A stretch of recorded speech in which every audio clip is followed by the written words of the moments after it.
Le Bitcoin dépend-il encore des décisions du système financier mondial? Ou alors est-il déjà totalement indépendant de ce qu'il prétend dépasser? Ces derniers temps, les marchés financiers mondiaux anticipent de grands événements macroéconomiques, décisions de banque centrale, tensions sur la liquidité mondiale, incertitudes géopolitiques. Dans ce contexte, le Bitcoin évidemment réagit lui aussi. Une question revient souvent. S'il dépend encore de ces dynamiques, peut-on vraiment parler d'une alternative monétaire pour le Bitcoin? Le Bitcoin est techniquement indépendant, aucun débat là-dessus. Mais par contre, économiquement, il est encore connecté au système existant. L'indépendance du protocole.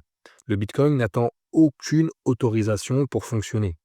Il produit des blocs selon des règles fixes, toutes les 10 minutes, des règles qui sont connues à l'avance, sans avoir besoin d'une banque centrale, sans comité, sans ajustement discrétionnaire. Aucune décision politique ou financière ne peut modifier son émission monétaire. À ce niveau-là, le Bitcoin est déjà souverain. Le débat s'arrête ici. Le Bitcoin est souverain.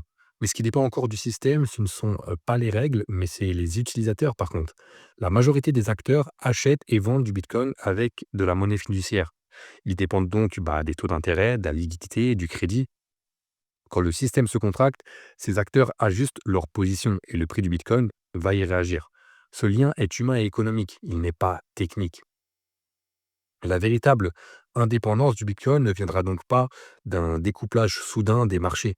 Elle viendra quand le Bitcoin sera utilisé directement, sans passer systématiquement par le système fiat, le système qu'il prétend combattre, le système qu'il critique.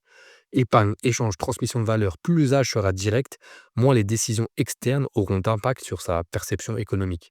Ce processus, bien sûr, est lent, il est progressif et incompatible avec l'urgence des marchés financiers. En résumé, le Bitcoin n'obéit pas au système. Mais tant que nous y entrons par le système, à travers le système, ces secousses se répercutent sur lui. Suivre l'actualité Bitcoin, c'est très bien, ça permet de se tenir informé, mais ce qui vaut encore mieux, c'est de se bâtir une véritable culture Bitcoin. C'est ce que je vous invite à faire à travers les vidéos d'analyse de long format que je publie sur ma chaîne Muslim Bitcoin. Alors je vous retrouve là-bas. Salam.